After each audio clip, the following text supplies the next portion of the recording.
On this Memorial Day, I have a story for you. On one Memorial Day, a young man was going to visit the graveyard site of a friend of his, and he ran into an old man wandering and walking through the graveyard. And he asked the old man who he had lost, and the old man said, "I've lost a many of people. I've lost a many of friends." The young man watched as the old man began to walk off, and he noticed that the older gentleman was going to get into a Rolls Royce. And so the younger individual, aspiring to be successful, ran to the old man and said, Sir, I have a question for you. I need help and guidance on how to be successful. You're an older gentleman, and it seems as if you've done a great job. Just by looking at you, I can tell that you're a successful man." And the older man said, "Son, when I was younger, I had a lot of friends, and I did not want to stay in the position that I was at. I was poor, I was struggling, some days I was starving, and I knew that there was something out there better for me. So I pursued my dreams and my goals of being a business owner, and I worked hard every day, diligently, until my opportunity came. And I started my own company." And he said, "What is the company?"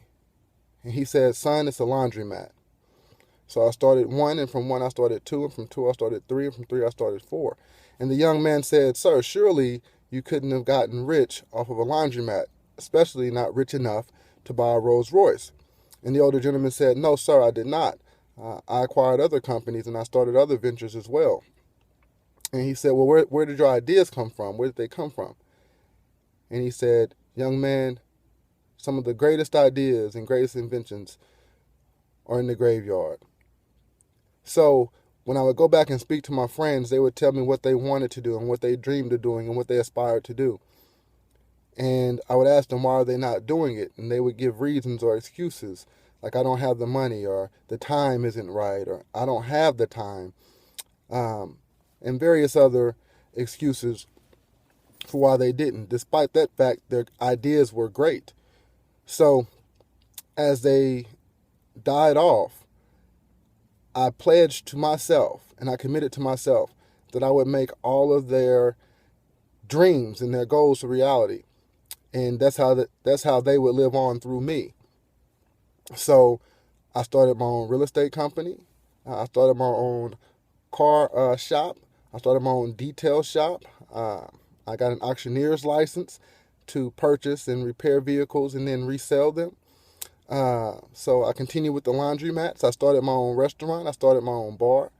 All of these ideas were ideas of friends. The one thing that I did that was the most lucrative, though, was I started my own valet company. And the young man said, "You started your own valet company?" And he said, "Yes, sir. I started with 2 cars and 5 young men. The 2 cars were to get them to each and every location that they needed to get to.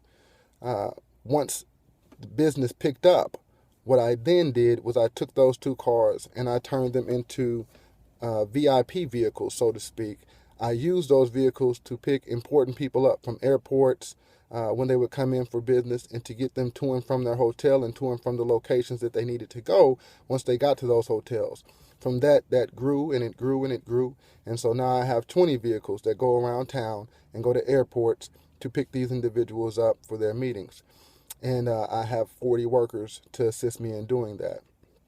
Every idea that I became wealthy off of was an idea from somebody in this graveyard that was too scared or too much in fear, and gave too many excuses and reasons why they couldn't be successful. I am living off of their ideas, and because of that, I am now successful. Again, son, some of the greatest inventions and ideas are in the graveyard. So what I challenge you to do is to never give up on your dream, to never give up on your aspirations, and to never give up on your success and what you want for yourself. And while others make excuses, you produce results, and you will be successful. Don't get tired. Don't get weary. Struggle is going to come. Obstacles are going to come. Challenges are going to come your way. Continue to work hard and be diligent in your efforts. And when others come to you with ideas that they cannot see or realize for themselves, or they feel they cannot realize for themselves, cease those ideas. Take those ideas and pounce on them, and you'll be successful. This is what a lot of successful people do. They take the ideas and the creativity and the innovativeness from other individuals, and they make it their own, because they don't have the ability to be creative or innovative in themselves. So they borrow ideas from other individuals, and when they take these ideas, they make those ideas their own, and they shape them and they mold them into their own, and they prosper off of them. So my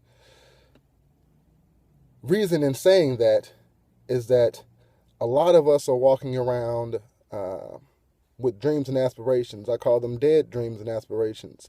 And we're waiting for someone to revive those dreams. We're waiting for someone to come along and help us with those dreams. But you have to get out and you have to work for those dreams yourself. No one's going to give it to you on a silver platter. No one's going to hand you your dream or your goal. No one's going to hand it to you. So if no one's going to hand it to you, you have to work for it. And if you don't work for it and you just live a whole life dreaming, in the end, you will become one of those people in the graveyard. Your ideas and your thoughts and your innovations and your intuitiveness and your creativity will die with you in the graveyard. Your dreams of success will die with you in the graveyard. Those thoughts will be forever locked in your mind, never shared with anyone. Don't allow your thoughts and your ideas for success to be trapped within your mind, 6 feet underground. Don't allow it. Don't allow others to live off of or reap the rewards of your dream and your goal and your vision. Don't allow it. All right? That was my message for today. I'm wishing everybody a blessed and happy Memorial Day. God bless. Iambic. It's more than a hashtag. It's your lifestyle. Follow me on I Am My Brother's Guardian at YouTube. Follow me on Twitter at Atlas3845, Instagram at Iambic7, IAMBG7. Again, take care. God bless. Wish you the best. Talk to you later. Iambic.